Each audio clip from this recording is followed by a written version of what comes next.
rule works and why it works that way. That's all client counseling stuff. So you're doing more of it than you realize, as long as you know, like, I would encourage you to write the exam as if you're talking, you're explaining it to a lay person, like, someone, one of your friends who's called you for advice. Okay. Yeah. So, and semi how you taught it to us, like, this is the rule, this is why, this is what it used to be, maybe. Yep, exactly. And here's why we do it this way. Okay. Because there's so many reasons why it's different. All right. I'm going to do my best on that one. I think a good amount of stuff. What?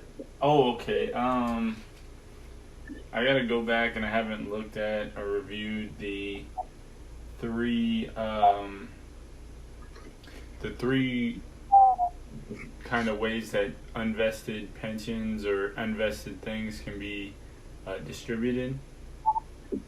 Yeah, so we can do that right now if you want. Because the easiest part is that of the three, one is dead. So there's really only two left. Okay. The one that's dead is the idea of like the court just figuring it out later and coming back in later and saying, well, come back in 7 years when the pension vests. We don't want to do that because that leaves courts with like indefinite jurisdiction, and it leaves the couples to sort of like stalk each other to figure out, is he still with the firefighting? Is he still with the fire department, or is he gone? What's he doing these days? And so that one's dead. So then the only other two left are, to attach a percentage to it today and then cash it out 7 years from now. So we don't know if it's going to be worth 200 or 2 million, but whatever it's worth, she gets 50% of it. And then the other option would be we're going to actually attach a dollar figure to its worth today. So, he thinks it's worth 200. She thinks it's worth 2 million. We bring in these experts and they say 500,000 is the right number and she gets 50% of it. And so in the distribution of property, so maybe the house, for example, is worth 250. So maybe she gets the house because of that. So they'll try to like offset it today and cash it out using other assets. But in most situations, there are not other assets to be had. Okay, that's helpful. Thank you. And then I know I have this in a chart, and I need to pull out my charts tonight. But it's what, Shanks, Simeon, and ALI. Yes. Yep. For prenups. And all of that's the biggest jurisdictional split that still sits for the exam. Okay, and then we went over Shanks last night, so that's at the moment of execution. Simeon doesn't care? That's exactly right. So Simeon only cares about basic contract stuff. So one of the parties was drunk or under duress or under some sort of physical threat or fraudulently duped into signing the contract, but all like basic contract stuff, but it doesn't actually care at all about like the fairness side of it, like just getting it right. And the idea that if we accept this, we might leave one of the spouses to become a public charge. The court doesn't care about that. It says all that stuff is paternalistic and like super, super outdated. And then the ALI, not at moment of execution, but at moment of dissolution? Yes. Yep. Exactly. Or enforcement. So at the moment of enforcement would mean, okay, so say you've been married 18 years, you signed this prenup 18 years ago, and things looked a certain way then, but now 18 years later, we're going to do a quick fairness check to make sure we still feel comfortable holding this contract term together. But the part that's kind of wonky about that, of course, is like that's not a normal way to think about a contract. The whole point of a contract is to create closure and certainty among, to manage risk. And so here that's a pretty funny way to manage risk, to be like, oh, sure, you can totally protect yourself, but maybe you can't, because if things change, the court might not accept it. So you can see it's not very predictable. Okay. Thank you. That helps a lot. Yeah, it makes a big difference. And Kentucky is closest to ALI, so it does look at fairness at the time of enforcement. Okay. Thank you. I'm trying to think of other things that may pop up. I think I can do EQD or equitable distribution pretty well. Um, Good. and You guys did a good job with that yesterday. That was a great standout. and so just to make sure that, I mean, I figure I'm just gonna do it the way that we practice it, but you um, so assume everything's marital unless we can pull it out, and then but then do I go through each item? So say each item, and then say this is what it is, and then this is why based on the statute, and then total them each bucket up in the end. Okay. Good. Beautiful, beautiful. That's exactly right. And then total each item up and then keep going. And then what was the next thing? I think that was about it. I knew I got to put the macro rule in first, which is. And then, but once you've totaled them up, what do you do with the marital bucket? Oh, and then we distribute it based on the Good. factors, right? Beautiful, beautiful. If you can crush that question, you will be golden. Okay, I really need to do that then. Okay, and then I'm sorry. You'll be great. You'll be great. I was going to pep talk. That's all. Oh, okay. I love it. Then next big question: child custody. What are problems with that, or what should I think of? For child custody. Or maybe. So I always say child custody. I think I mean child support every time. Okay. I just always say. Yeah. And we're going to practice it tonight, but why don't you walk me through tell me how you understand it first. I typically just use the statute. But let me actually really remember. Let me look at my child custody statute.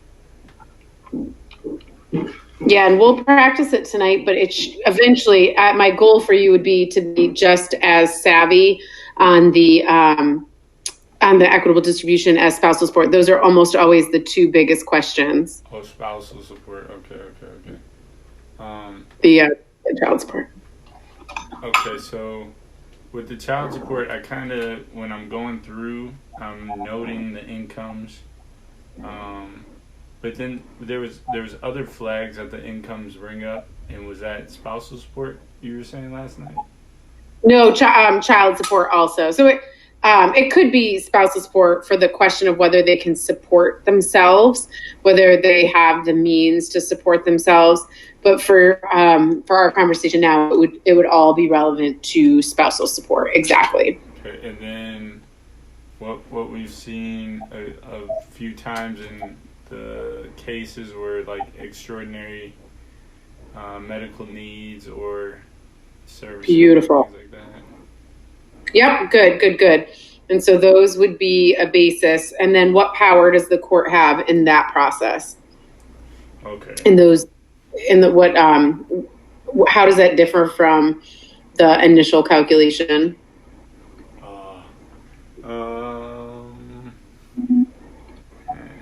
I think I know the answer, but I'm not sure how to get to it right now. Let me. Which one does the court have power in? Which one does the court not have power in? Out of.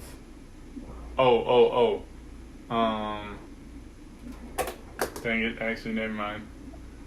Between the initial calculation of like how much support is owed, and then the extraordinary medical and the deviations that you were just talking about. Okay, so they have power in the extraordinary deviations. Good. Yeah.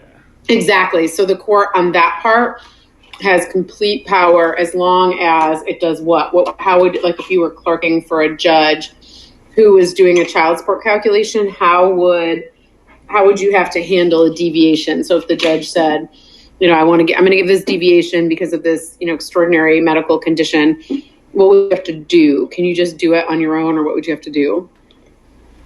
So the way you're asking the question, I know that you can't do it on your own, but what's coming to my mind is completely different. And I'm trying to find it in my head, but because what I'm thinking of is the court order for the unvested thing, and that's completely off. Yeah, so here it's just very, very simple. It's just that written findings have to be made. showing that there's an extraordinary basis for a deviation. So not just like a small difference, like, your kid plays, in, what's it called? AAA ball, and my kid plays YMCA ball, not like small stuff like that. Like it has to be like, something extraordinary. So not just your kid needs braces and my kid doesn't, like it's got to be something really, really big. Okay, that's cool. And are those usually given to us, those written findings, or do we just say that the court needs written findings? You'll just say that the court needs written findings, but you'll just have want to set your client's expectations that those things may or may not be possible. Hey, DJ. Thank you. Hi. Hi, we're talking about child support, like methodologies for how to answer child support. Oh, fun. But yeah, Dimitri, back to connecting it to equitable distribution. Like the classification of equitable distribution is to the calculation of child support as contribution is to deviations, meaning remember an equitable distribution with the two-step process, and the first step's mandatory and the second step, the court has all that power. The same is true for child support, where in child support, the first step is super regimented by the federal government and the statute, and you'll get the same answer in Owensboro that you'll get in Louisville. And then the second part, the court has great discretion to make deviations. That makes complete sense. Thank you for saying that. So yeah, and that's where like the great answers will pop on those points. And back to your first question, which was like, what are client counseling points? Those are the client counseling points. So like the fact that you can tell your client with 100% certainty that the initial calculation will be $1,281, but then you can't tell them whether college will be covered or not. That's the kind of client counseling that real people will value. All right, awesome. Thank you. Cool. Hey, DJ, did you have any specific questions you wanted to go over? No, not really. No. No. We're kind of just going through, seeing like Dimitri and I are just kind of going through the big topics and making sure we've got like the points. So we talked about equitable distribution already, and now we're talking a little bit about child support, and we'll practice that tonight too. I'm just trying to do something that's not work. So. Oh, yay! How's work going? Did you just started this week, right? Last week. I worked 10 hours yesterday, but could only bill 6 of them. That's very normal, but that's stinky. But yes. Yeah. So, are you working in the office or at home? We're at home. Okay. That's even harder though, because like in the office, that's where FaceTime is like your friend, where people can see that you're there and active and doing things. But at home, I bet the billable hours feel way more oppressive at home because you can't. Can you even show it as non-billable, like training or CLE or something like that? There's some stuff that you can, but like the remote desktop only had like 121 gigabytes for Louisville and Indianapolis office. So everybody that's on a laptop has to use the remote desktop, and there's like no space. And so we were basically locked out for like 3 hours yesterday. And then the day before that, it was at least half an hour. And so because I work in like hard copies of everything, I was able to work, but it was a nightmare. So how is it even working? Like you get an assignment and that like a research assignment or something? Yeah, I think it's huge because because of the question of what the heck it means. So he uses dignity in 2 significant ways. First, he uses it in Gonzalez, which you may or may not have read, depending on which book you have. But if you have the old book, he uses dignity to talk about why we should all be so scared about abortion because of the way in which, quote unquote, abortion doctors are, the kinds of dignity the lack of dignity that they bring to the medical profession. So he talks a lot about dignity there and like the way in which we should be more concerned about how quote unquote abortion doctors interact with their patients and whether they tell them about risks or not. But then he also uses dignity extensively in the Obergefell opinion to talk about the interests of the children in having a relationship with their parents and the dignity of being, the loss of dignity of being the child of same-sex parents who are not treated equally before the law, and what that's like, and the loss of dignity that creates. And so the reason why that matters so much in Obergefell is because of the parentage stuff from last week. So there are several courts, at least 3 that I can think of off the top of my head. There are several courts that have taken the old traditional parentage laws like Kentucky has and said that dignity language of Obergefell goes so far as to strike down as unconstitutional a statute that wouldn't allow a same-sex partner to take advantage of the marital presumption.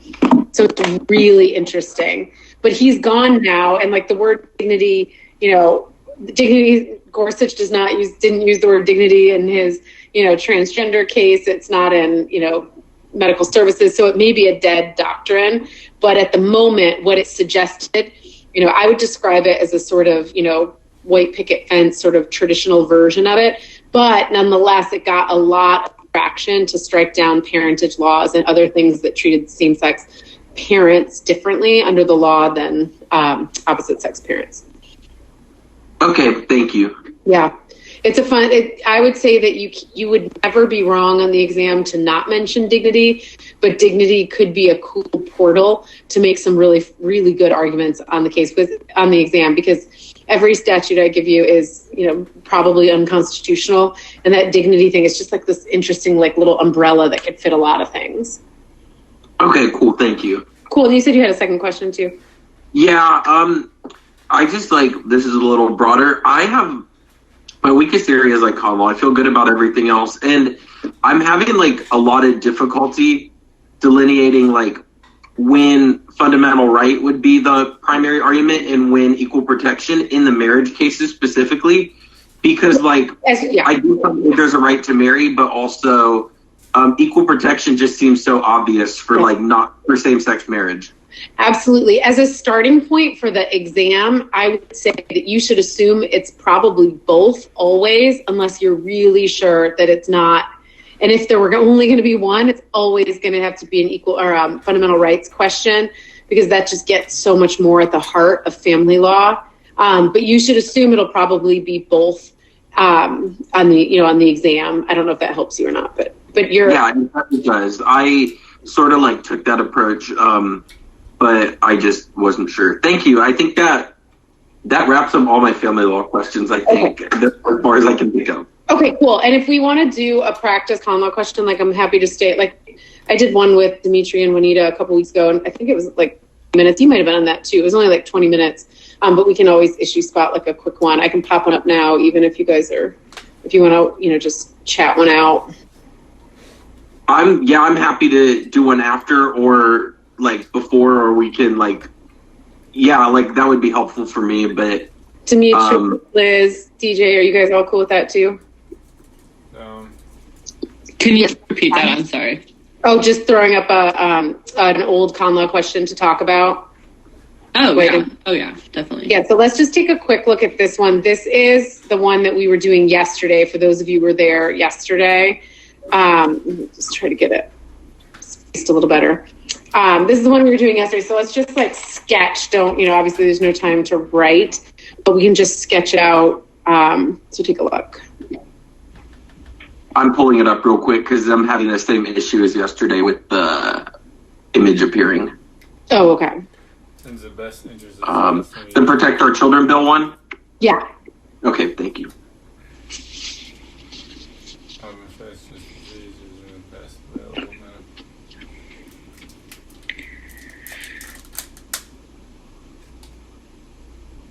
Any parent who does not comply with their home state.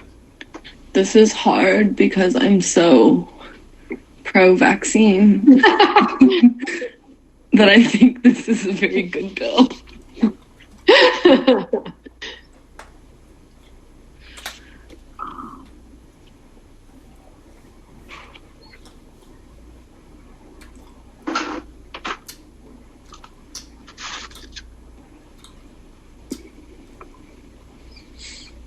Is that word Alamo? What's that? Is in the last bullet point, does that say Alamo? Like, is that the word? Oh, yeah. Yes. Yeah, like you're holding your ground and like your last stand in your military battle. Okay, like I don't think I've ever seen it written out like that. I literally was pronouncing it Alamo. Remember the Alamo. Yeah. And I Googled it, and then it was like all the Texas stuff, and I was like, it's used as like a last stand. Like I'm gonna fight to the death on this hill. Okay. I clearly did not have a history degree. Well, it's clearly but it's very fitting for the non-vaxxers.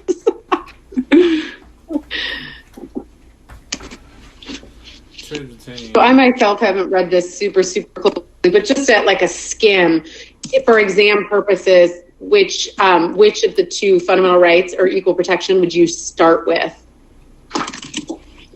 I would say fundamental right to parent. Mm-hmm. Absolutely. And so anytime you read it, look for both, but one should scream out at you as falling above another. And so here, this is unequivocally a fundamental right to parent. And let's just throw out some of the names of the cases you would want to stick to if it's a parent case.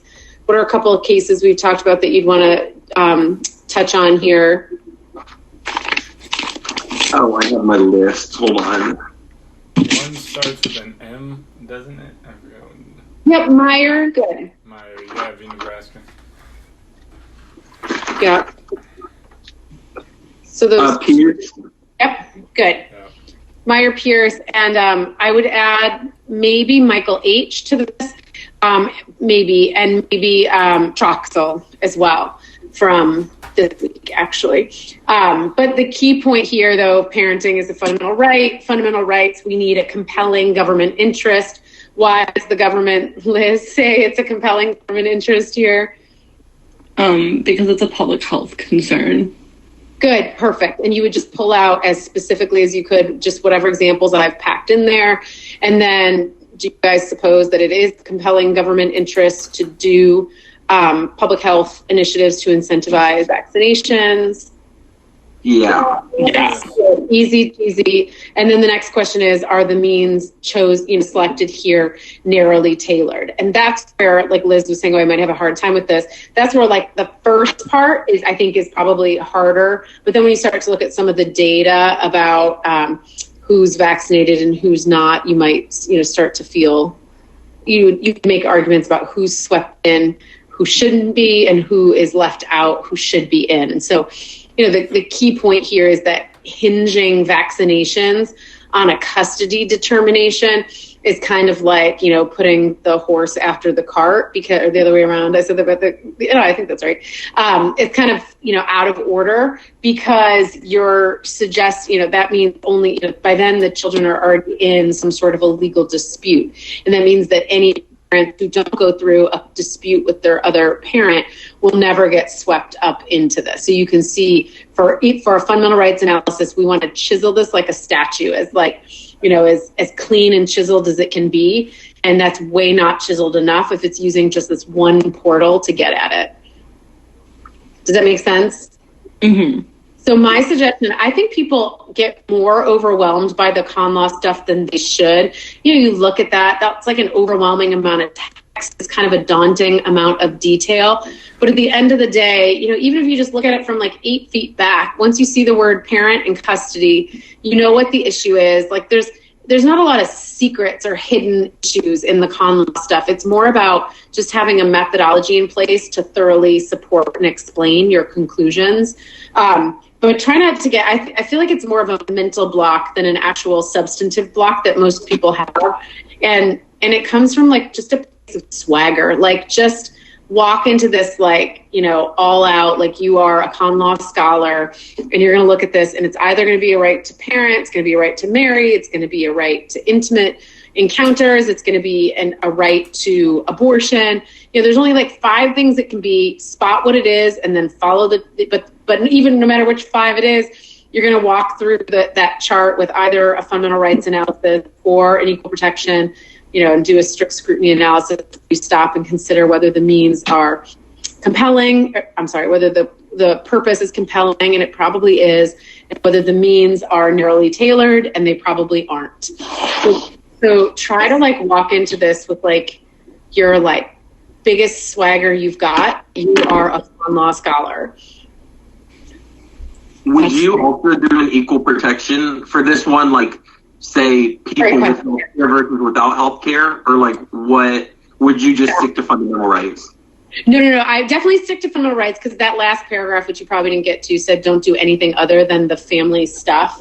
So definitely don't go outside of that. But you would do equal protection still, because remember, an equal protection claim is just a classification. It doesn't have to be a protected class. So here we're definitely treating non-vax parents with a custody dispute differently than non-vax parents without a custody dispute, or we're treating, you know, vax different from non-vax parents. And so, you know, that's definitely a classification. What it's not, though, is anything suspect. So there's no inherent, when we're talking about like a suspect class, we're looking for, you know, an egregious history of our country discriminating against this community or this classification. And so we have that with race, we have that with national origin, we have that with gender, and we have that with legitimacy.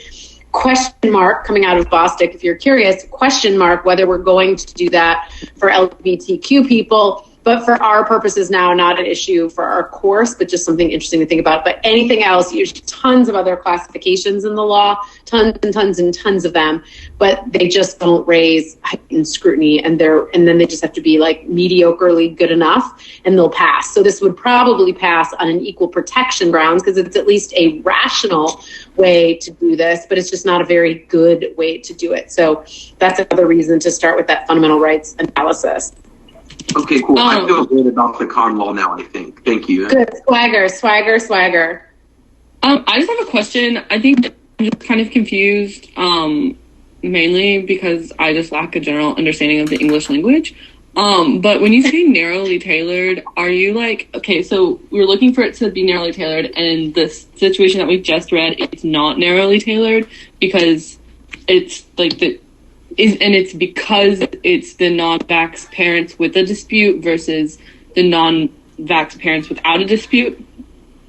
Right. So the narrowly tailored just means that whatever, so we said that the government's purpose was probably compelling to try to achieve public health outcomes on behalf of the incentivized vaccination. But in order to make it narrowly tailored, you can't sweep in anyone that doesn't need to be swept into that statute, and you can't leave out anyone who should be in. It needs to be like, a perfect fit. You can think about it like clothing, right? It needs to hang exactly right. No, what's his name? What's the press secretary guy's name in the suits that got made fun of for his suits? Spicy? Spicy, no spicy suits, no spicy suits. So this is definitely a spicy suit, right? Where it's not hanging right. Like, sure, it's kind of generally getting some people who should be addressed, and it might incentivize some people to vaccinate, but it's not a mandatory vaccination. It's not systemic across communities. It's definitely, it's going to catch some people and it's going to leave a whole bunch of people out. And so because it's a spicy suit fit, then it's not going to pass that narrowly tailored level of scrutiny. It needs to be really spot on. So think instead about, so I actually think it's easier for fundamental rights to think about all the statutes that are really narrowly tailored. So in contrast, think about the law that says that you can't enroll at JCPS unless you are vaccinated, and every single student has to send a verification of vaccination, and then there's a narrow exception for medical purposes. And I don't even know if Kentucky has this, but then some states have a super narrow exception for a religious exemption. And that's a narrowly tailored law. If your goal is to vaccinate children, to vaccinate people, a requirement that before every kid starts mandatory education program, they have to be vaccinated, that's a good fit. That's okay, because then it's just people like in general that want to have an education. Exactly. Since you have to be educated, since you have to go to school, then you have to get your vaccines. Okay, but this is just beautiful. This is because it simply focuses on the fact that we don't know about these kids who aren't vaccinated technically unless they have a custody dispute. Yep. Unless they're involved in that. Okay. Exactly. Or like another good example would be, if our goal is to make sure that everyone who marries has consent to marry, and we don't want minors marrying, a statute that says no one under the age of 16 can marry unless they have the permission of both parents or they're pregnant, right? Like that's a great example of great example of a narrowly tailored statute to achieve a compelling government purpose. So I think it's easier sometimes to think about it through what a narrowly tailored statute would be, because most statutes would be better written than anything I'm going to give you on the exam. Okay. Hey, Nathan. Hey, Allison. Talking about Sean Spicer here. Nathan, do you have a point blank beer? Which way does it go? Point blank? Point blank. Yes. Do you guys deliver, ship out of state, or you have to stay in state? We have to stay in state because of distribution. Yeah. Do you guys have a mask law in your county for your brewery, or are you guys open back up? No mask law for the brewery. So we're going to rigorously use every minute that we have together tonight to focus on getting exam ready. And we'll end with my cheesy toast. Let me start. I want to make sure we don't rush through at the end any discussion of the exam. And so the first thing I want to ask is whether anyone has any questions about the exam itself, like where to get it, what's on it, what expectations are, any questions whatsoever about the exam. It goes live tomorrow, 9 a.m. It's there waiting for you. You use your anonymous grading number to get it. Everybody have that? Juanita, go ahead.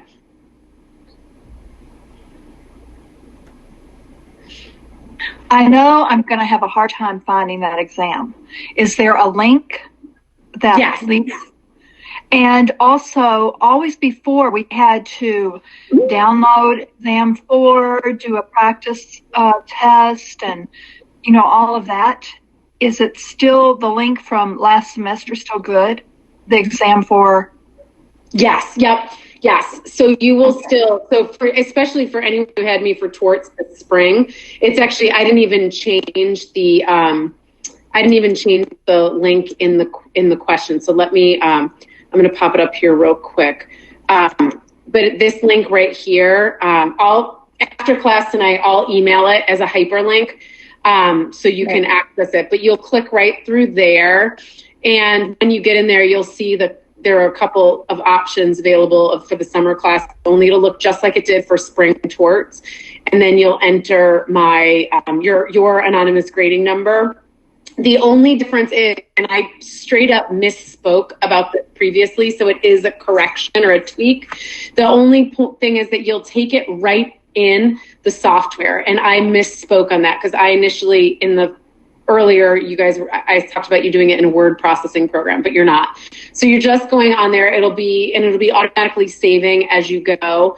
And you have 4 hours from the time you take it out. If you have an accommodation, your adjustment for the accommodation comes off of the 3 hours, not the 4. So that 4th hour, I'm just trying to give you guys time for the navigation of multiple documents and being, not having the rigor of sitting in an exam room. But so you have 4 hours from when you sign it out to get it back in.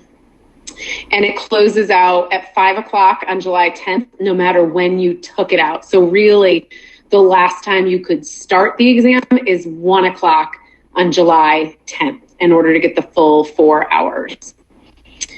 The other thing I want to point out while I have it here, and unfortunately this is like the one spot that's crossing over, but this top paragraph that crosses the page a little bit tells you what jurisdiction you're in. So just make sure that you have those items flagged in your materials. So you'll see the Family Support Act, that's your child support, parental kidnapping, that's your jurisdictional stuff, Supreme Court cases, model rules of ethics, that's your joint representation stuff. All the statutory provisions that were assigned in class are fair game to the extent we talked about them. If there's some like small, narrow provision that we never went over together, don't expect to get tested on that.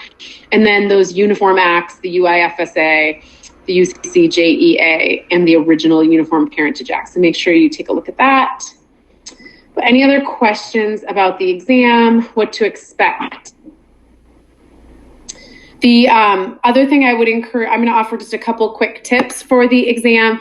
First, I sincerely hope that your plan between now and when you take the exam is to organize and strategize, not to cram. You guys know the material very well. This is not a situation, there's no time in a summer class anyway, but you've worked way too hard to be doing any sort of cramming. What I think you should be doing is organizing your materials by topic area. So you've got your prenup chart, or you've got your spousal support rules, you've got your so when you see each sub question, you're ready to roll and you have those materials handy. Don't be flailing all over your computer trying to find these things.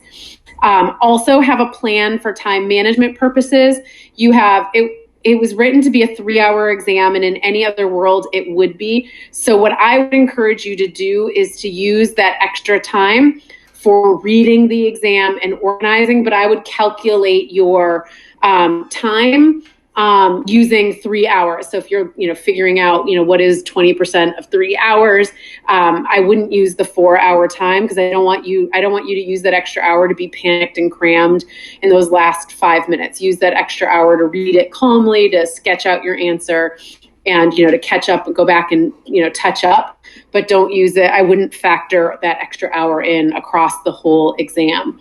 I would consider whether you want to take it in order or go out of order. If you're a con law lover, some folks really love con law and just can't restrain themselves on the con law question. If you're that person, consider doing that last. Or if con law stresses you out and demoralizes you, don't do that. Maybe do that last.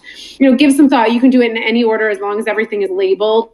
For this, one of the things I talked about in the review session, office hours yesterday, is this idea of your fatigue. You should assume when you take an exam that when you begin it, you're at your peak, your prime, you're sharp, you're fresh, you're thoughtful about how you're writing things up. And for the most part, when folks end, even under the best of circumstances, they're fatigued, you're a little bit more likely to take shortcuts or things like that. So if you think about, a typical first question is often a grounds for divorce question, and it's worth 20 points. The absolute best answer on the exam will get 20 points. Realistically, most folks do really well on a question like that. The worst possible answer for a question like that might be 17 points, right? Like, that's not a huge spread. So if you have to rush and do that at the end, and that's your bullet pointed rushed question, you're going to be in much better shape than if your last rushed question is a 70-point question, where the best answer might be a 70, but the weakest answer might be closer to a 57 or a 60. And that's where you really want to be strategic about your answers. So I would encourage you, if you're comfortable, if your big questions are property distribution or spousal or child support rather, maybe start with those and use that fresh rigor to work through, so that as you're kind of rushing through at the end, you're getting smaller points and risking fractions of points instead of big bulky questions. The one thing I will say that many of you will not listen to me about, but I'm going to beg you to, I really strongly discourage any cutting and pasting. I do encourage preparing. So having your global rule on equitable distribution, or having your global rule on spousal support, and we're going to practice that next. But cutting and pasting really is a mental shortcut, because what's happening is if you just drop that in, if you type it up thoughtfully, you're reminding your mind what you need to do in an equitable distribution analysis and what the steps are along the way. If you just paste something in there, ethically it's totally fine, but from a mental standpoint, the exams, I know in the fall when I taught this last, I know tons of folks were cutting and pasting, and it really, they don't read very well that way. They don't read very thoughtful that way. They read very choppy, because the difference between what you wrote at home thoughtfully, in 2 paragraphs is very different.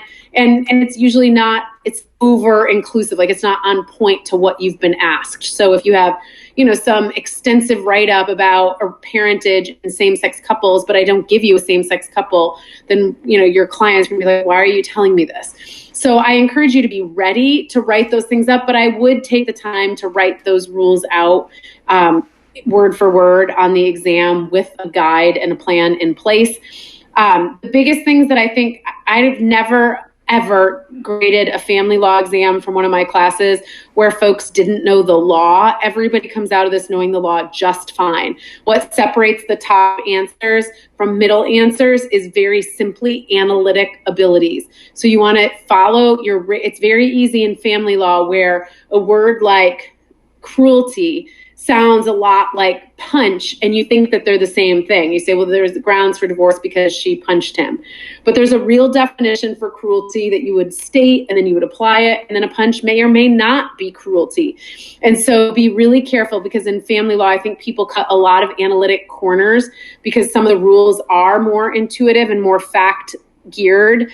So be really careful to follow your rigorous rule and analysis, even if it feels a little tedious. The last thing I want to say by way of tips for the exam is the one thing we have going for us as a class is trust. The exam that is sitting there waiting for you tomorrow looks like every other exam I've ever given. The Cody and Sarah fact pattern is an old exam itself. So everything, you should not expect any surprises when you take the exam. It shouldn't be a party, right? But you shouldn't expect anything where you're like, what did she do? That was a bait and switch. Like everything you're going to do should feel exactly like what you've been doing all semester. My expectations for what you'd write are coming right out of those charts and right out of the client counseling we've done. So let me do a quick roundup of any more questions, tips, advice. What do you need? Anything you want me to do to customize an office hour or anything? Okay. Brian asked, too, sorry, there's questions I totally missed over here. First of all, the elevator's only open to the ADA people, not to any other ordinary lazy schmoes like myself. But the exam 4, you will be writing directly in exam 4, and that is a change. I misspoke earlier because I, in prior conversations, believed you'd be taking it in your word processor, but you will not. You'll be submitting it in exam 4. So you're perfectly welcome to work on it in wherever you want. But when you actually submit the exam, it will be submitted in exam 4. And you can print the document. You can print the document as well. If you do, it's a 6, I believe, page document. And the first 2 are the instructions. So you could probably skip those or have those already printed.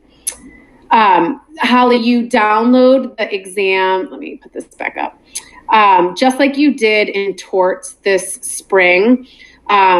So right here is a link, and that's actually the same link that you followed in spring for torts as well.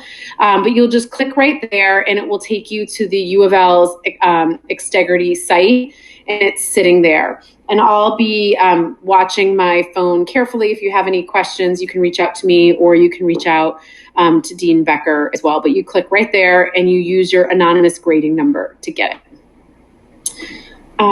Any other questions whatsoever? So the countdown starts once you've downloaded the exam.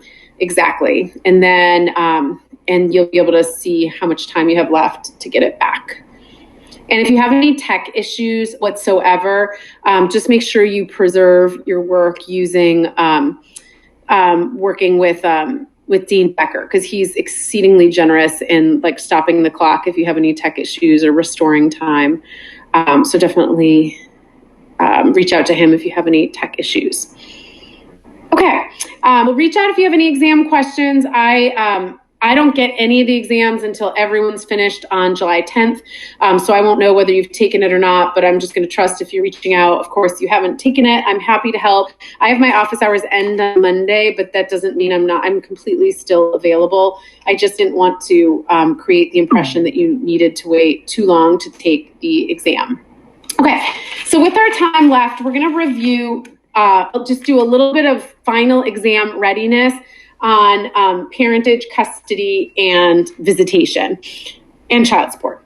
So we should move. Okay, so first question I want to ask is parentage. So very quickly, we introduced the original UPA last class, but when we were talking about it, it was sort of an open question of whether the original UPA would be tested or whether one of the more modern UPAs would be tested. So we know the original UPA will be tested. So let's just use Sarah and Cody briefly to practice understanding how we know who is a parent. So the original UPA, if you have the new book, is on page 436. Maybe someone can type in the messages what page it's on if you're using the old book. But let's, thank you, Brian and Anita. So let's have someone volunteer to tell us how, under the original UPA, is Sarah a parent to Ruby, Jane, and Tate?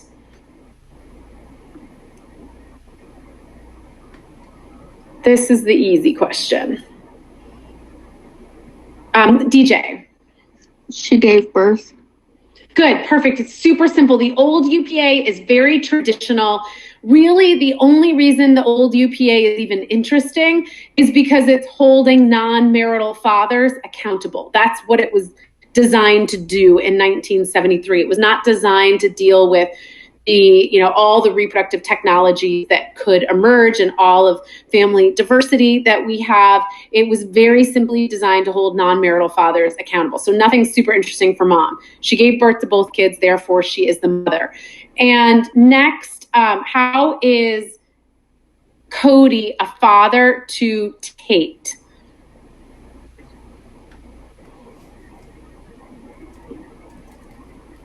Anybody?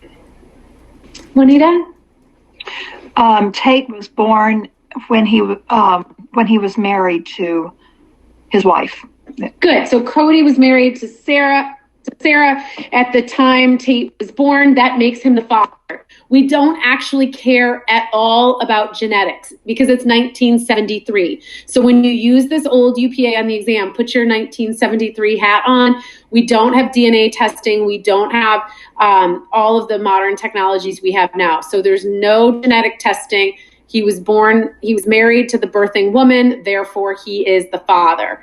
And what about Juanita, or maybe Liz, I think you were about to participate last time. What about Ruby Jane? Is anything different from what Juanita told us about Tate for Ruby Jane?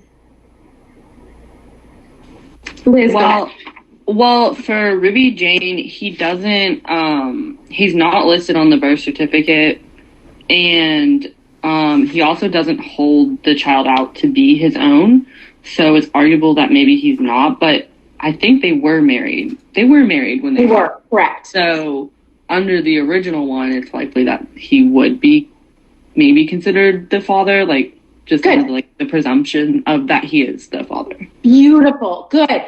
Remember, the UPA is not romantic. It is not a beautiful document about what's good for children or what's good for fathers. It's about money and not much more. There are multiple ways you can become a father, and I hate to be so crass and disgusting about it, but think of it like fly sticky tape here. We are trying to get someone who will pay child support. We don't care that Cody does not want to parent, does not intend to parent, that it might not even be in the best interest of the child of Ruby Jane. None of those are the question for parentage. The only questions that we care about for parentage are whether one of the presumptions met. If one of the presumptions is met, it sticks and it holds. until or unless there's a conflicting presumption. So in subpart B, it says that a presumption may be rebutted only by clear and convincing evidence if two or more presumptions arise which conflict with each other. The presumption on which facts is founded is on the weightier considerations of policy and logic controls. So we don't care whether Cody is biologically the father. We don't care whether it's best for Ruby Jane. We only care that he was married to her at the time the child was born. Therefore, he is stuck to the UPA. He is a father unless and until someone else comes along. No one else is going to come along because no one else is the genetic father. No one else is going to come out either because the wording of it is that you receive the child into your home and openly hold the child out as your natural child. That's very traditional language. This is really talking about the father who gets duped, who thinks he's the father, but actually isn't. And we're going to allow that presumption to stick unless and until another father comes forward, like a genetic father. But if a genetic father comes forward under the original UPA, it's not clear that he would win. It's only clear that the court would look at which consideration of policy or logic controls. So for Cody and the children, there's not very complex parentage questions. If this were a question on the exam, it would be closer to a 20 or 30 point question because you would know with absolute certainty that both of them are parents. If instead on the exam you were applying the original UPA and you had a more complex fact pattern, that would be like a same-sex couple or like some sort of artificial reproductive technologies or assisted reproductive technologies. And if you see that on the exam, the trick for your success is to remember that you're applying rules from the 1970s to modern families, in which case whichever party wants to push out the parent, they'll try to argue that these are really traditional rules and really limited. And whichever party wants to come into the parenting role will try to argue that these should be broadly interpreted without regard to gender. And that's the big open question that will have to be answered in the next couple of years in Kentucky is, even though our parentage laws are still gendered, would we allow a female married partner of a woman giving birth to be considered a legal parent? Because if you can't tell a client absolutely yes, what you're instead telling the client is that they need to spend the money to do a legal adoption. And so that's going to create a real disparity for the cost to become a parent. So Cody didn't have to pay $1. My husband didn't have to pay $1 to become a parent. But in that situation, married woman married to a woman giving birth would have to likely pay to adopt if they couldn't be certain that the law would protect them. So let me stop and take any questions about parentage. We're doing an exam roundup, really focusing on getting exam ready. So parentage, we're applying the original UPA. It's very traditional, it's very unforgiving, and it doesn't give a flip about the best interests of the child. It's looking to hold non-marital fathers accountable. Elizabeth. So this is a question about the flip grid we had to do with Patricia Partner and Winnie. So with what you just said, when I answered that question, I was relying on kind of the biological presumption as to why Patricia would be able to assert rights, I guess, be able to petition it. So was that wrong to rely on that presumption because they're same-sex couple, or? No, that is exactly what you would have to argue, because you have to argue. I can't remember which. Patricia Partner gave the egg, but she didn't carry the child or birth. Yeah, so it's like almost a perfect draw on that.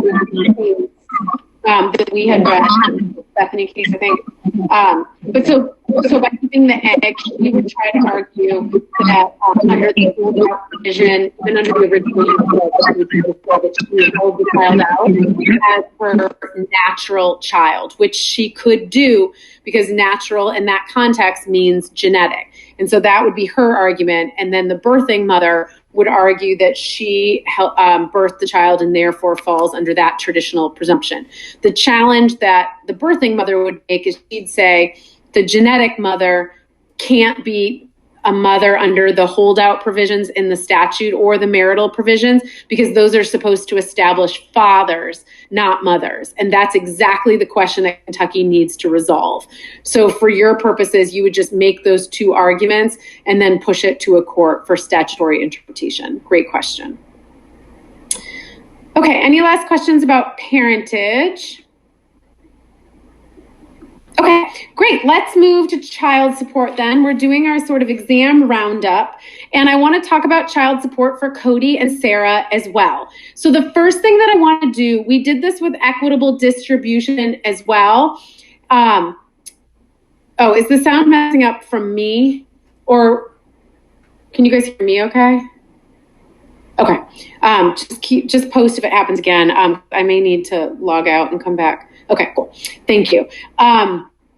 So what I want to do to start off on child support is do exactly what we did on equitable distribution. If you remember a couple weeks ago with equitable distribution, we stopped and we wrote our robust rule that we're ready to use as our roadmap to start our exam. So what I want to do is give you like 4 or 5 minutes again as well here.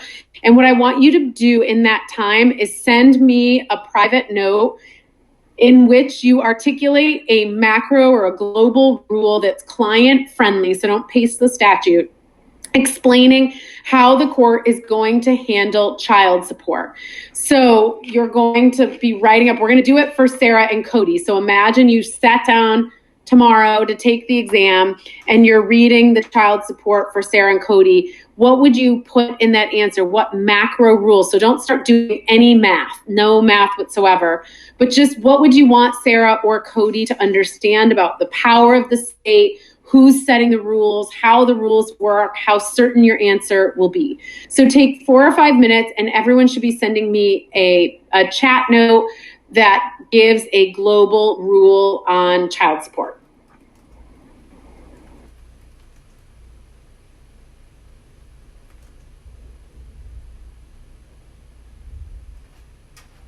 About half of the answers, so hang tight. But I just want to come back and give some global feedback.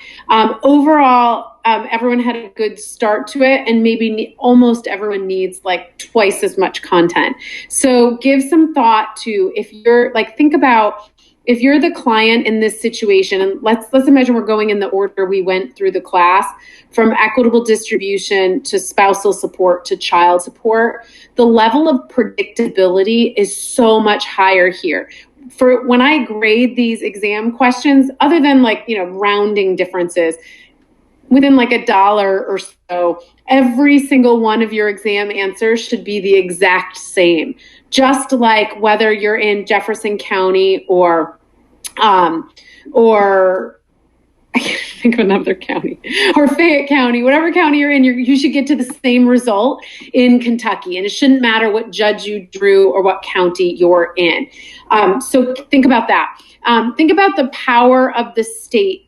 In general, our entire theme of family law has been tremendous power of the state to rewrite contracts, to override deeds, to compel an ex to make spousal support for the rest of another person's life. That is an incredible amount of power. But here, there's arguably just as much power, but there's no discretion. Also, this is one of the only examples in all of family law where the federal government is telling the states what to do. So if you're representing your libertarian Kentuckian who says, I'm going to call my local assemblyman and, challenge this is BS, the government shouldn't be in our lives like this. It's not a state issue. You're going to get the same answer in Tennessee and Maryland and Kentucky. So lots of important things to think about. With that in mind, I'm going to move to just another quick brainstorming, and I'm going to ask you guys to move into the everyone chat so everybody can see it instead of the private chat to just me. But I want us to just try to put ourselves in the shoes of Sarah or Cody. And I want us to think, if client counseling matters so much on the exam, what would Sarah and Cody specifically be upset about with this framework? So what you just wrote was the perfect legal answer, of how this works. But let's just pause for a second and reflect on what that means to Sarah and Cody. So in the chat bar, what I want you to do to everyone is make your first word Sarah or Cody and give a sentence or so about how they would react to this rule. Why would Sarah be upset about child support? Why would Cody be upset about child support? The answer is both of them are probably going to be upset by this framework, but for very different reasons. So let's tease a couple of those out while I respond to a couple more, and then we'll start our math, but don't start math just yet.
I have no idea what I'm doing in much nicer, more thoughtful terms.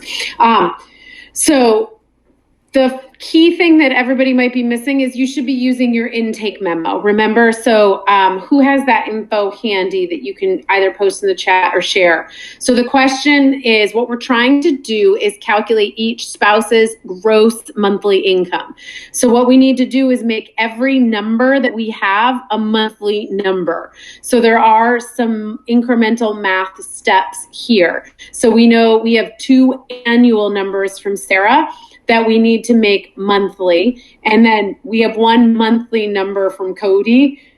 And then we also need Cody's income. And that came from our interview with him. And so you would take his salary, which I believe was $70,000 annually with bonuses of $10,000. Is that what somebody put in here?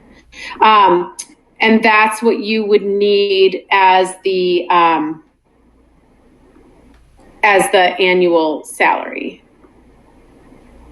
Yeah, and a $10,000 bonus. Yeah, good. So DJ tells us that he makes Liz tells us he makes $70,000 a year. That number actually increased, we see, and the increase is a little bit of a red herring. It would be more interesting if it decreased, because then we could consider imputing income. And he gets this $10,000 bonus. So exactly as Liz says, it's $80,000 divided by 12. You can do it from here. I know you can.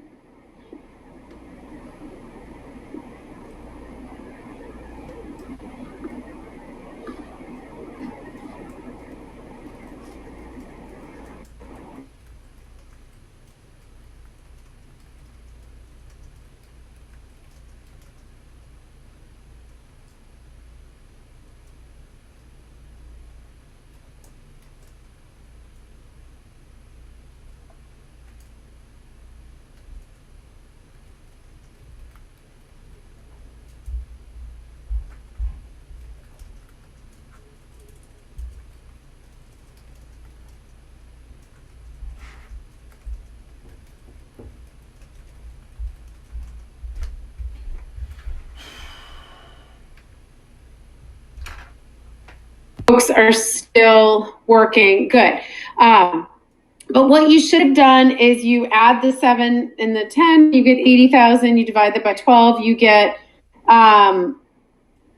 you get the 6,000, you get 6,666, which I hope made you laugh given the religious connotations of this. I'm not good enough at math to have made that on purpose, but it's pretty funny. Then you subtract from that the $400 that he makes, that he owes because of the offset. So this, if we go back to our reasons why Sarah might be upset, this is another reason, because we're going to take care of his ex-wife before his own children. She is going to be upset about that. Good. So then his income comes down to be 62. I just lost my numbers. Hold on. 62. 66, I think that's right. I just lost my own numbers. Thank you, Davis. Yes, $6,266.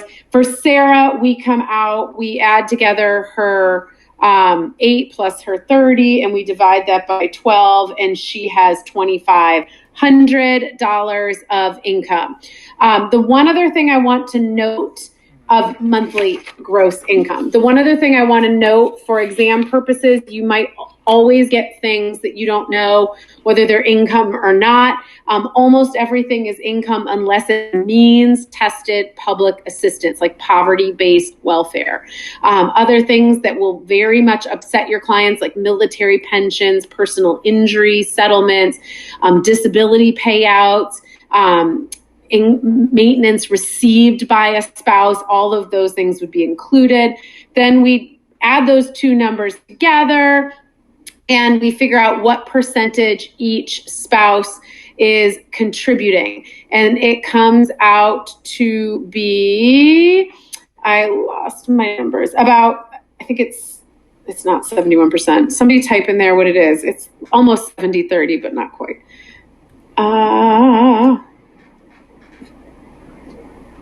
Good, Teresa. Yeah. So like 66-34. And then you go to your chart, your total number, and you look up and it comes out to be, sorry, like so many types in front of me. I'm losing my bearings here. And it comes out to be about $1,476. And then you apply those percentages back. And then those are the numbers that each spouse is paying. Okay, so let me look. I have lots of individualized messages to respond to, but everything I saw, everyone was doing really well. Everyone was off by like a couple of dollars from, one answer to the other, but otherwise exactly right. Let me stop and take questions on spousal support. Questions. Oh, thank you. So Holly, so Holly was clarifying the 33 and 66%. And then depending on whether you round those things, it'll change your numbers ever so slightly. So the final answer would be to take your award from the chart, and you would figure out what 33% of it is and then what 66% of it is. Good. Any questions about child support? I know we went through that kind of fast. And my sense is we were dusting off more cobwebs with that one than I was expecting, myself included. We're dusting off more cobwebs. So give yourself a chance before you go in to just get your notes all organized again about what you're doing on that and explain everything as you go.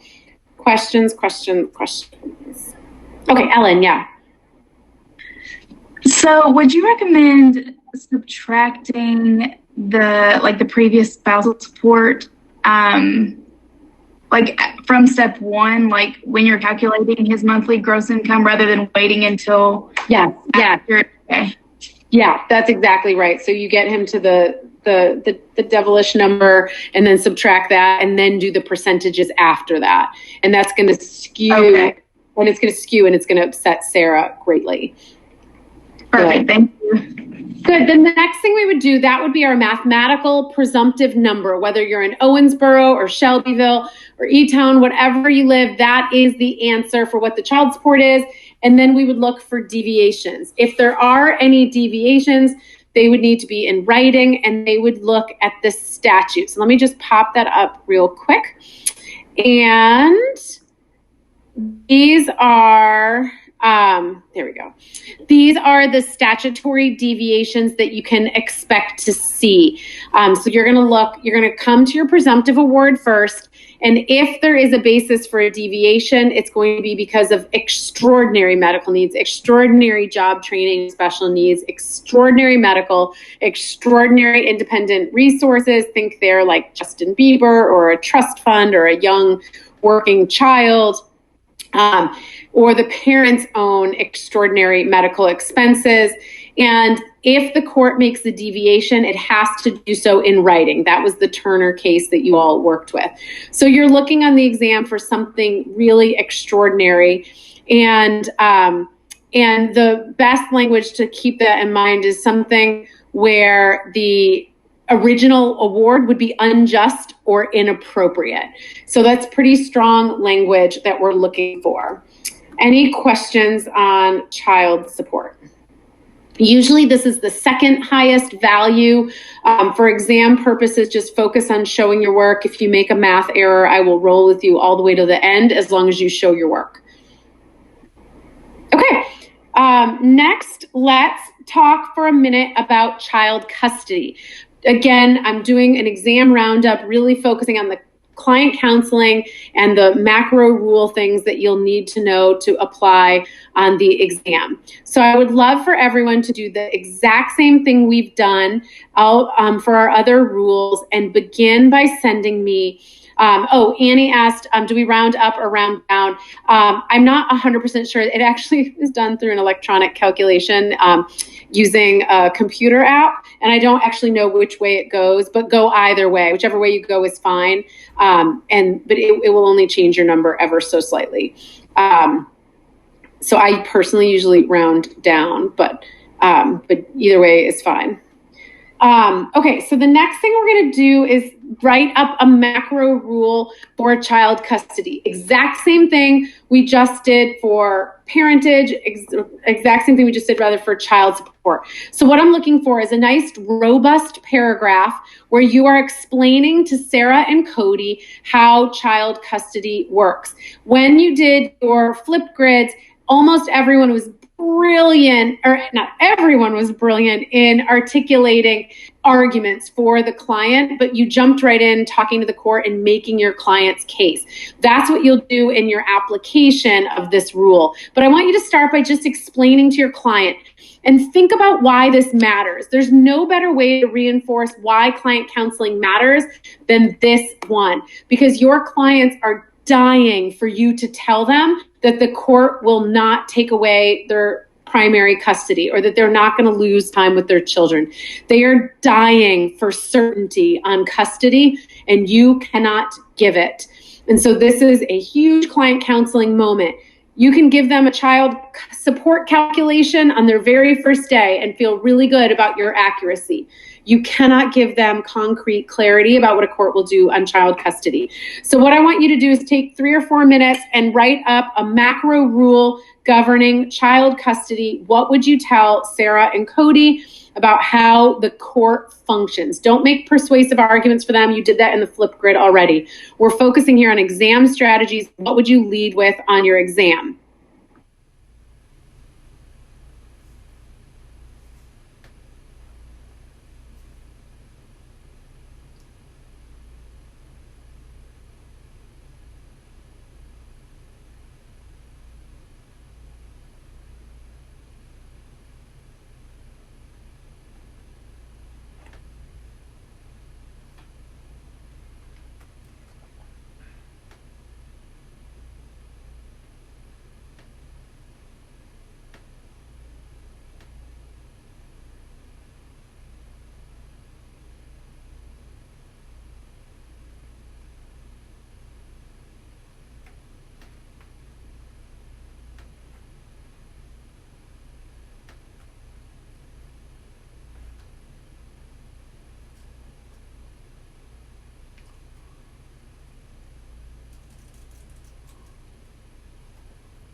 factors to help us decide.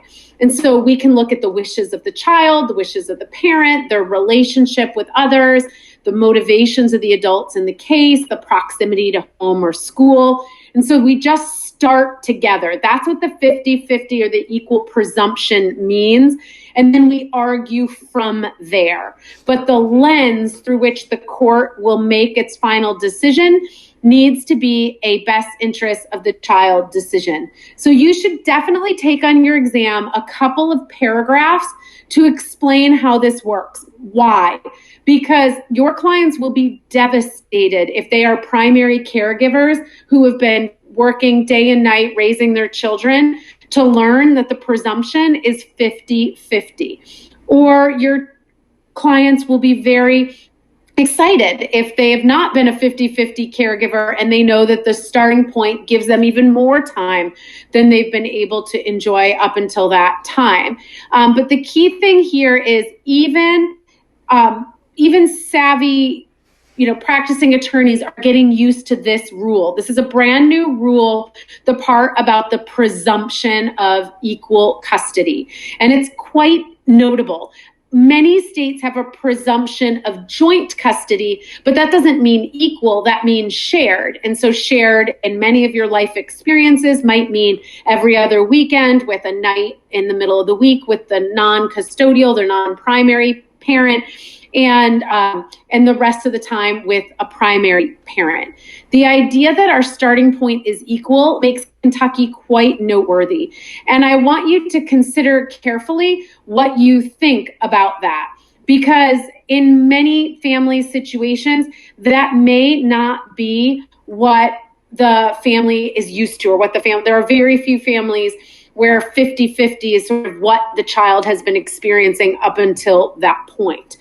The second thing I want to point out for exam purposes, so the first thing is make sure you state a macro rule. The second thing I want to point out for exam purposes is make sure you engage in rigorous analytic reasoning here. So if I give you a fact and I say mom struggles with bipolar disorder, you would say that this is relevant because of subpart F, where the court considers the mental and physical health of all individuals involved, and the other parent will argue that it's not in the best interest of the child because of that. Or if I were to say to you that mom travels for work, or that dad works, erratic hours, or dad smokes, every single factor that I give you, you need to tether to, every single fact I give you need to tether to one of these factors. So for exam purposes, child custody is almost always the easiest law that you get, but it requires the most rigor in your answers to state the rule, explain it to your client because they might be surprised and they might be off put. And then in your analysis, you're going to pull from the exam all the facts given you and analyze with those facts, making persuasive arguments. So the way I encourage you to write your exam answer is you make your best argument for Sarah, you make your best argument for Cody, the court, and your conclusion is that the court will decide what's in the best interest beginning from that presumption. So next, let me take questions on custody. Any questions on custody? Yeah, Ellen.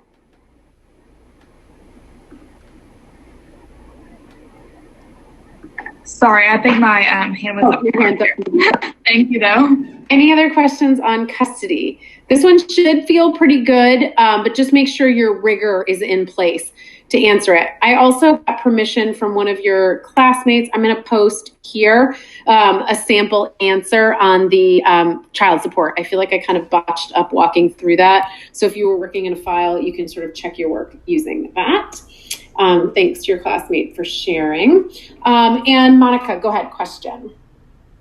When we're explaining the reason why the presumption exists, would we point to the constitutional right of the other parent to rear and raise their child? You could, or you could just state, you could just use that approaches to child custody chart and just say that between the choices, preference, policy, or permission, preference, and presumption, that we are the strongest in terms of a presumption. Why does that matter? Because it takes discretion away from the family court judges. So in Kentucky, with this rule, you will better be able to advise your client what the outcome will be, but they just might not like what the outcome is, because it's a pretty strict starting point. Most judges are very used to having more discretion than this.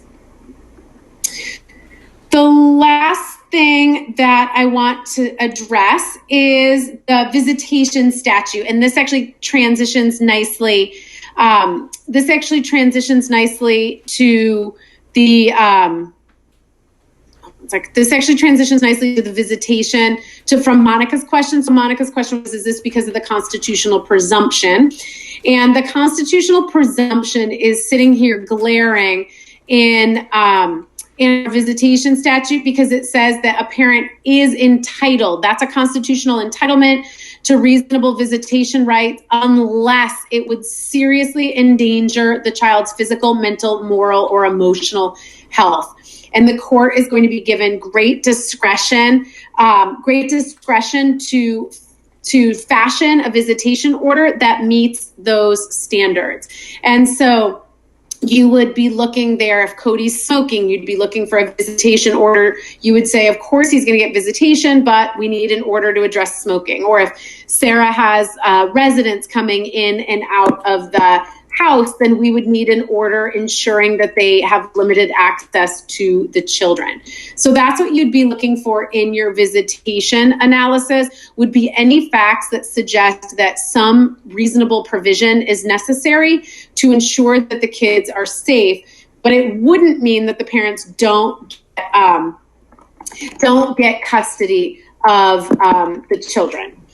Okay, so any questions, or don't get visitation rather, of the children. So any last questions on custody or visitation? And Holly, you're totally right. That's it with the 2 kids. That bumps us up to the 1476. I'm sorry. Okay, any last, yes, sorry, no, I have like way too many things going on with a million chats here. Okay. Any other questions? Going once, going twice.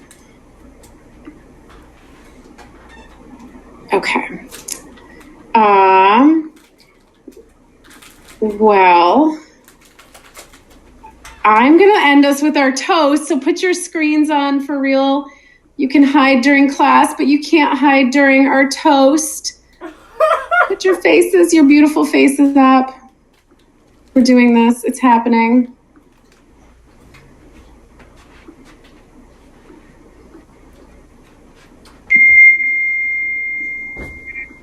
Okay, hold on.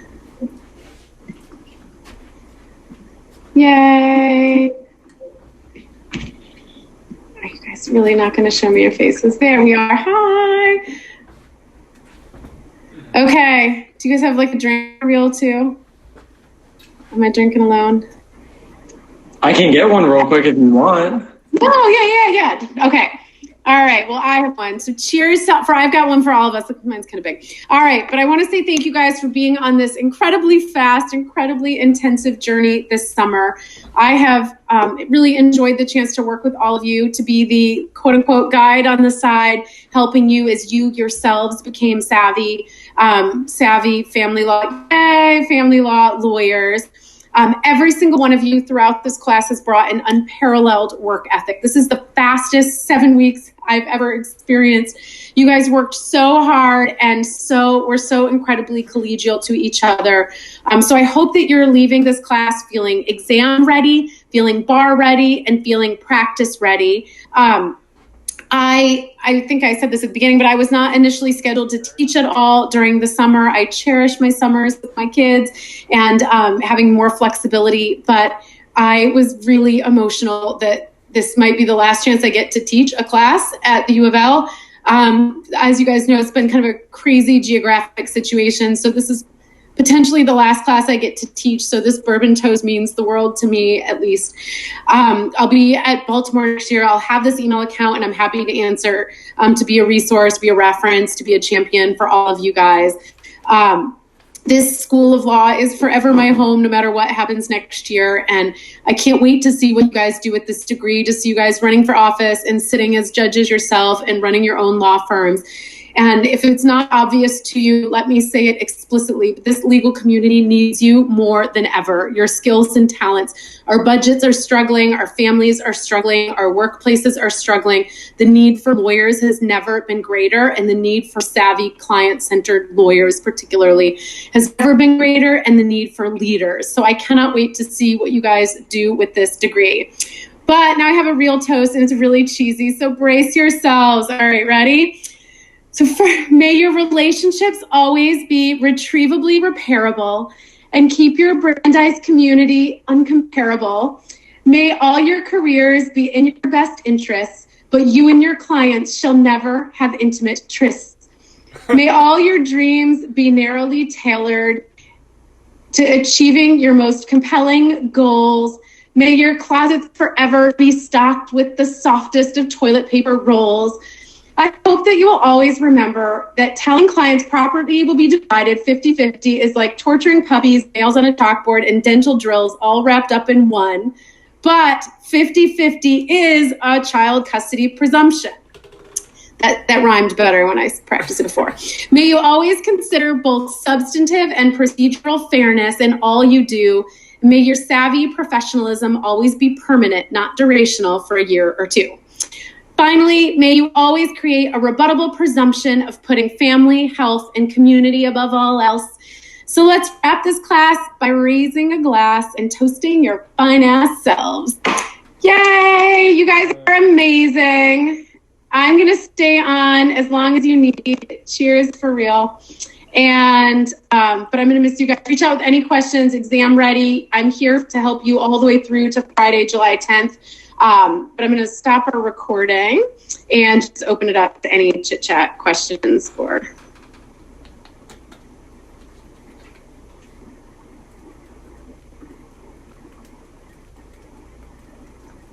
Yay. It was recorded, Liz. Okay, any last questions for class, for the exam, for life?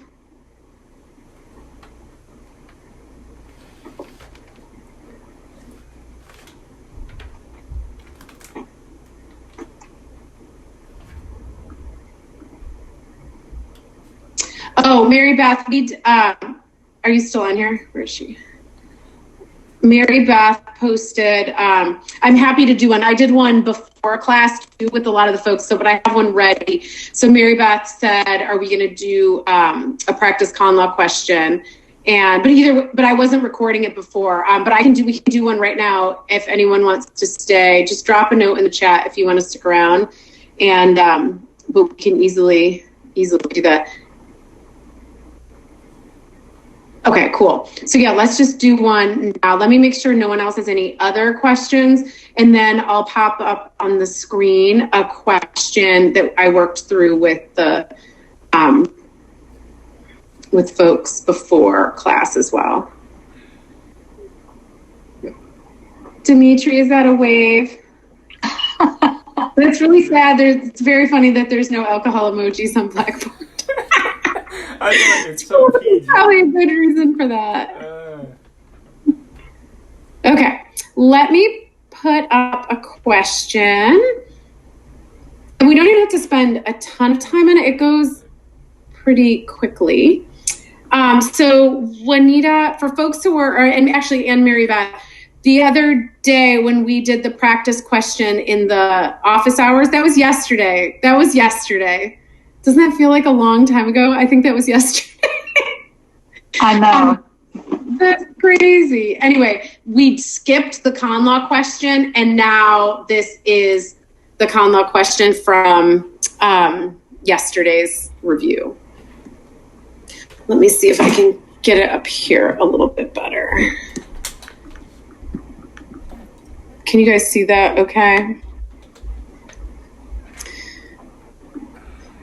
Do you know what year this is from? This is from 2015. If you can't access it, I can just email it to you real quick right now. Is it not coming? Is it not super obvious?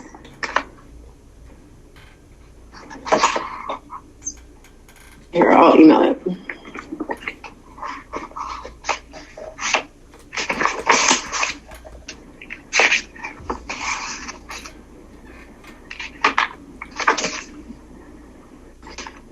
It's the same email yesterday too.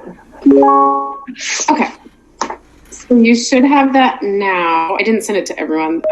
Let me know if anyone else on here wants it.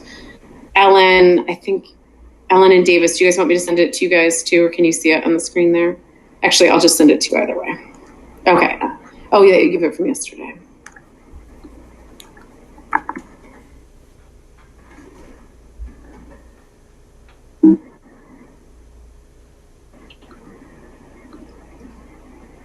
Okay, Davis, I just sent it to you too, and I apologize. There's like no pleasantries whatsoever in that message. Okay, but that way you'll have it for the, just in case for later. Okay, so let's just take 5 minutes and don't focus on writing anything out. Focus just on organizing your thoughts following our methodology. So our methodology would be to ask if this is a fundamental rights issue, is this an equal protection issue, or is this both?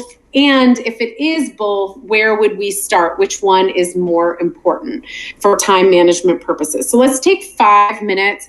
And I would love for at the end of this, you just to have a small outline of what you would say on your exam, but don't write anything out.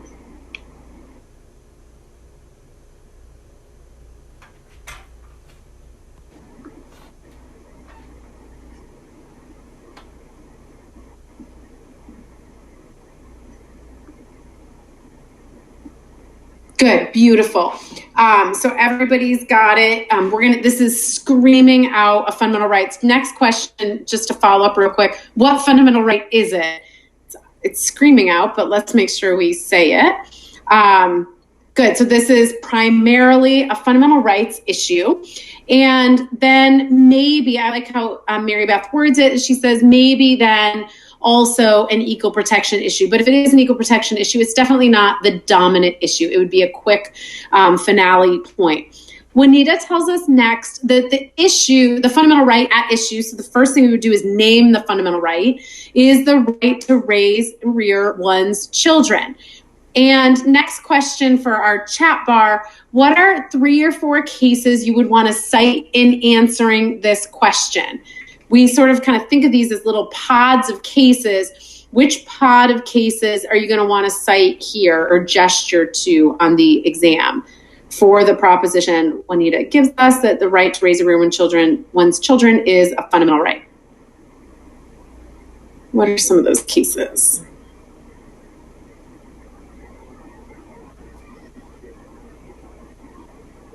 Not custody. We are going way back now to the beginning.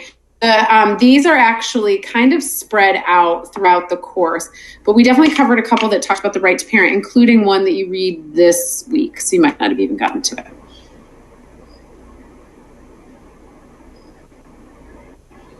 So I guess they are custody cases in a sense, actually, some of them. So we would cite, good. So exactly. So Mary Beth is gesturing to the Troxel case, I believe. The right, yes, good. Troxel is the most recent case that you read. It's a great case to talk about here, standing for the proposition that that a fit parent has a fundamental right to raise or rear one's children. And notably here, the court is not declaring these parents unfit. It is instead creating a presumption of how to handle child custody. Good, so we'd cite Troxel. We would also go in the Wayback Machine and cite Meyer and Pierce, those very early cases talking about the fundamental right that set up our Griswold case. You maybe could also talk about Michael H., but it's not really that good. Good, so we have a fundamental right to raise and rear our children. Next question, if we have a fundamental right, what standard of review are we going to apply to that? Let's chat about that. Good, strict scrutiny, perfect, which means we have 2 questions we need to ask. What are they?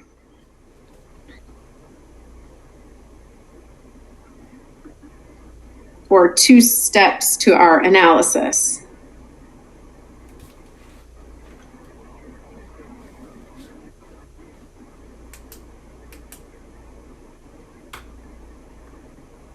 What are those 2 steps? Someone throw up a hand or drop it in the chat bar.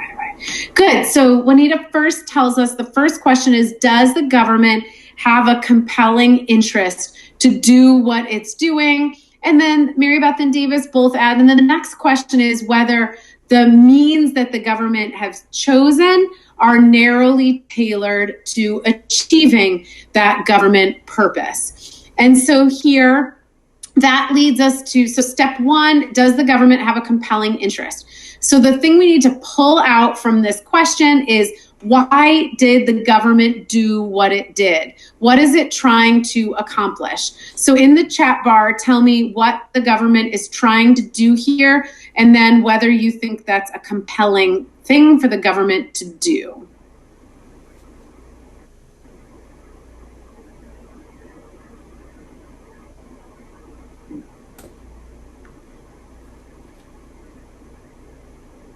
Good, absolutely. So we're going to really quibble on step 2 with the means chosen. But generally speaking, even if you're a huge proponent of vaccinations, or if you're super upset about anti-vaxxers, or whatever your politics are, or you're an anti-vaxxer, whatever your policies are, your politics are, it's hard to argue that the government doesn't have a compelling interest to protect children from the spread of infectious diseases. It might be controversial how the government is doing it, but the idea that it's a good thing for the government to do, even a compelling thing, is absolutely very likely. So that's our step 1. Most of the statutes you'll read will do well on step 1, either because it is a compelling government interest or because the court's not willing to contest it because it knows it's going to fail on the second. So then the next question is, are the means chosen narrowly tailored? And I think the key for success on the exam is to stop and explicitly say what the means are. It's super obvious. You're really just restating the statute itself. But what I want you to do in the chat bar next is tell me, what is the government doing here? How is the government using its power to try to get people vaccinated? And then we'll get Mary Beth to the next step, which is who's in and who's out. So the first thing is, we're letting the government go, saying, sure, this is a great thing to do, but how are you going to do it? So let's stop and in the chat bar state explicitly what means, what method, what technique is the state selected to try to achieve this compelling goal of protecting the health of children. So you're really just reading the statute and summarizing it.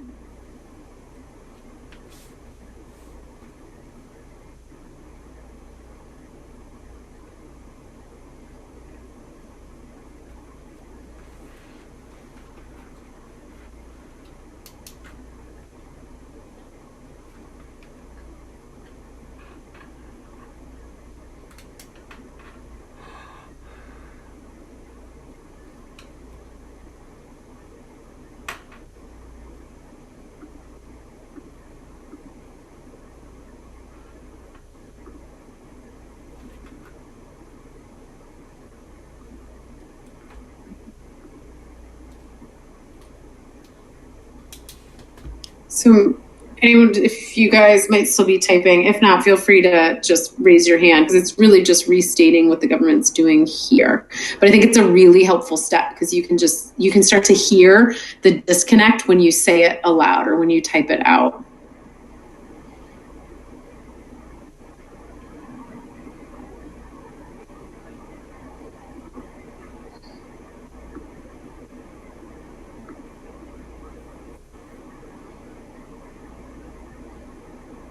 Are you guys still typing? trying to read the room. It's hard to read.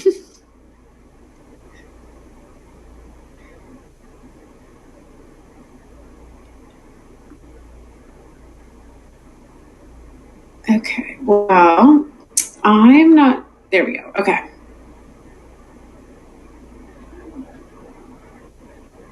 Good. So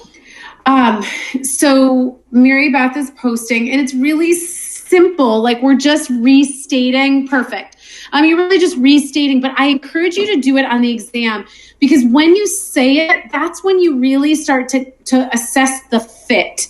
So the first thing we said is the real reason we're doing this is to protect children from harmful infectious diseases. But then Mary Beth says the way we're going to do this is we're going to create a presumption that not vaccinating your kids means you don't get custody of your kids. And so like my first question, to the legislature here is, not one child is getting vaccinated because of this rule, right? So it's a very powerful goal that the government has, but at the end of the day, not one child is necessarily vaccinated at the end of the day. That should be your huge glaring horn that this can't possibly be narrowly tailored to achieving the goal of protecting children from infectious diseases. So now we're going to get to the question of whether it is narrowly tailored. And in order to do that, I think it's helpful to draw out ways in which the statute is ill-fitting. We were talking before class about this being like the Sean Spicer fit. Remember all the like mockery of Sean Spicer and his suits that didn't fit? They were like hanging off of him. Well, this likewise is a poor fit for a statute. It's not really getting at what it needs to get at. So let's highlight why. So take a minute in the chat bar to offer just one critique to sort of blow up this statute and highlight the ways in which it's not doing what it's supposed to be doing. So you could highlight people who aren't swept in, who should be, or you could highlight people who are swept in, who shouldn't be, and then highlight just the failure of it to achieve its goals. This is very easy to do. It just requires a little bit of articulating why it's such a bad fit.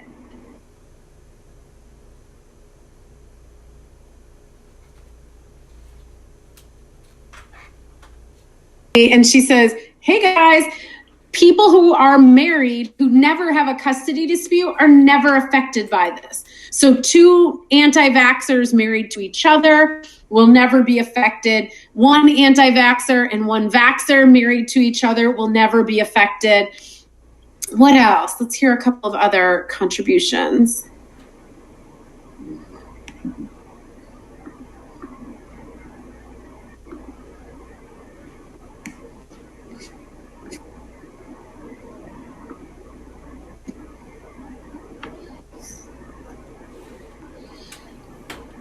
So the other couple of other key points, I've already sort of highlighted this, but no one's actually getting vaccinated here. So the solution would be good. So children whose parents never married might not be affected at all because there might not necessarily have this kind of a dispute brewing.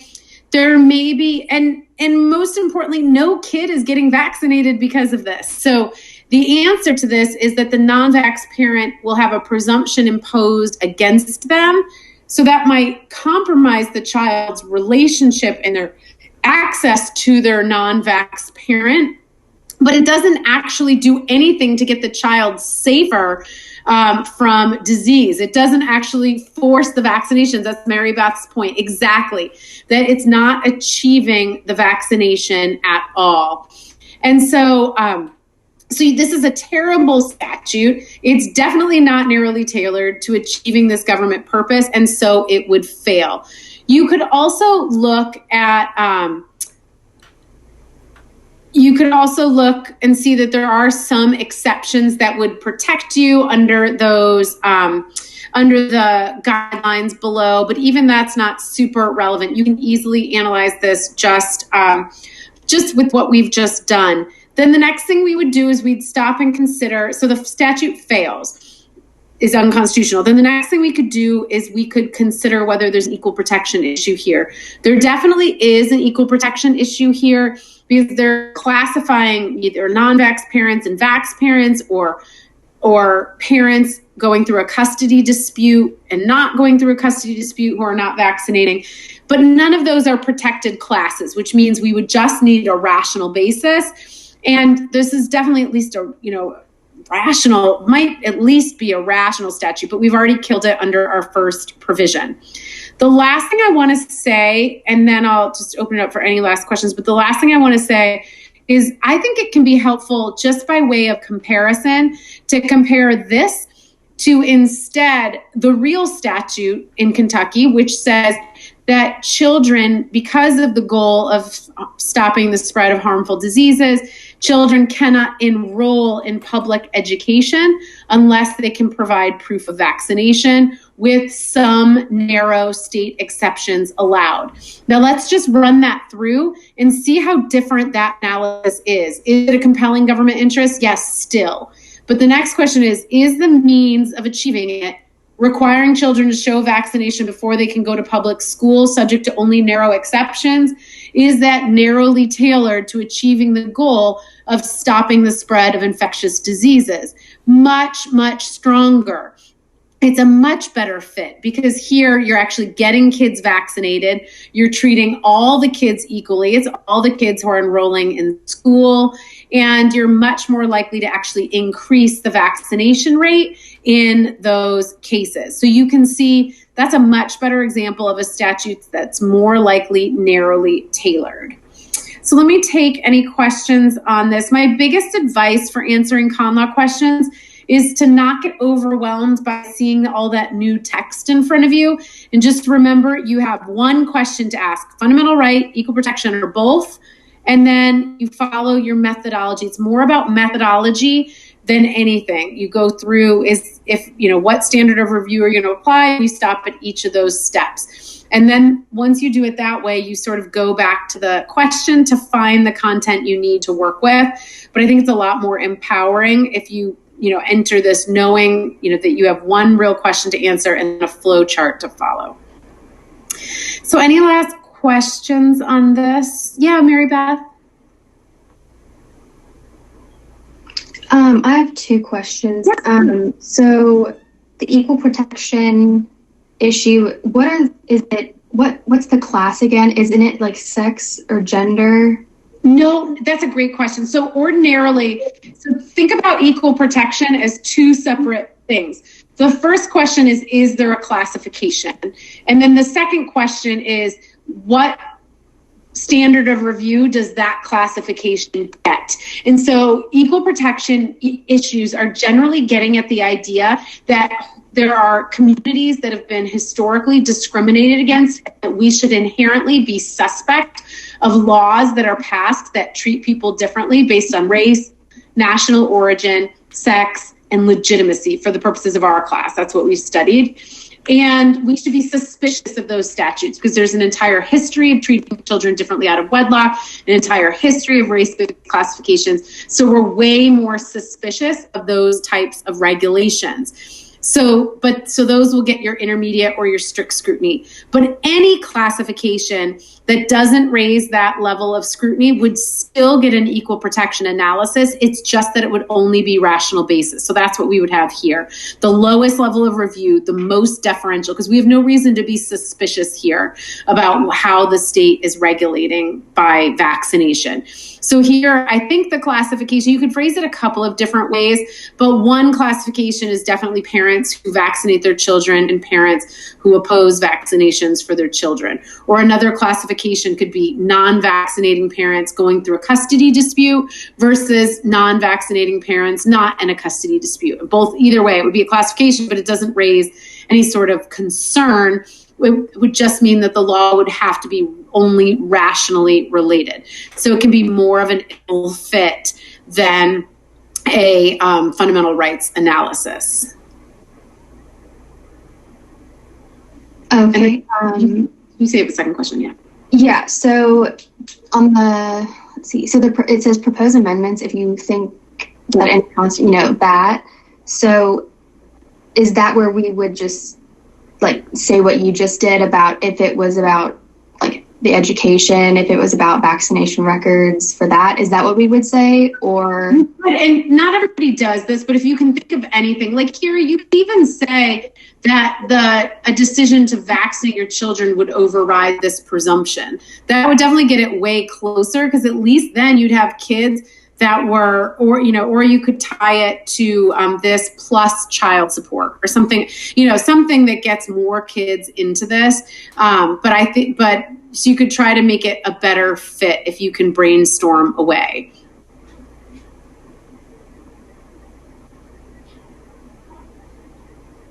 This one's not really like screaming out for a way to do that. It's kind of just a bad statute, but sometimes it's like a really simple one. Like, so for example, when we did our practice questions a few weeks ago, one of the practice questions involved a 20-week ban. And an easy solution to try to save a 20-week ban on abortions after 20 weeks would be to say, I think it was a 6-week ban, but would be to say, except for the life of the mother.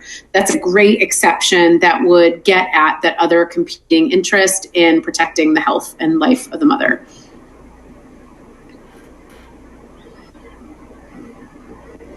Cool. Any other questions? Oh, wait. Cool. I'm going to stop recording just in case. Any other questions now that we're not recording? You guys are awesome for working through this. Definitely swagger is the name of the game for answering con law questions. And try to break it down. Try not to be intimidated by them. Try to just bust into them with the swagger that if the state needs to do so under the carefulest of drafting, and you're just going to really critique to kind of blow up the logic and the rationale for how the statute isn't very well doing what it seeks to do.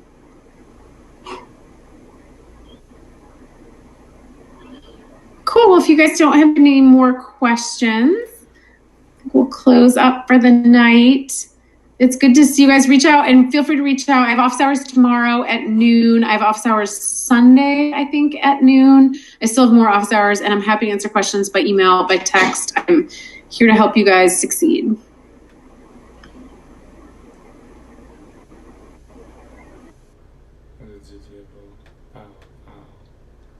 We did that. You did that. Okay.